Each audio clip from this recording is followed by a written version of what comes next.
If I could rejoice in the midst of suffering, then I stand at the threshold of a sacred mystery. That place where I and my own frail flesh fill up what is lacking in the afflictions of Christ for the sake of his body. Only the soul saturated and drenched in the Spirit of the living God can rise in the midst of wreckage and loss and cry out with trembling lips, "The Lord gives and the Lord takes away.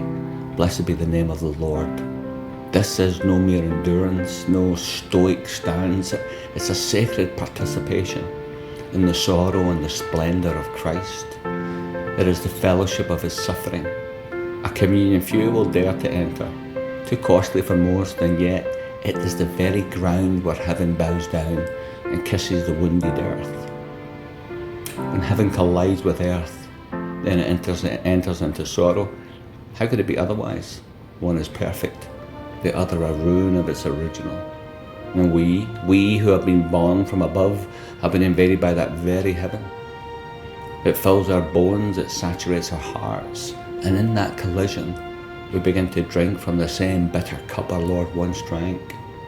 We are not spectators, we're not distant, we are his body, and so we must enter into that same sorrow, that way of suffering, and there we must rejoice in the midst of it all. And the joy that we share as we tarry there begins to tear down the kingdom of darkness.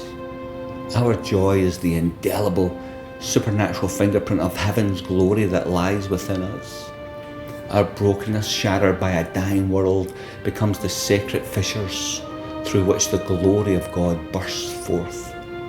And as that glory pours forth, it kisses the wounded earth, and it becomes a balm of Gilead.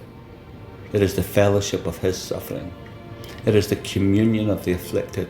It is the royal priesthood of the sacred and the sanctified, a holy nation set apart, bearing upon our very bodies the marks of our King, not in shame, but in triumph, not in defeat, but in everlasting victory.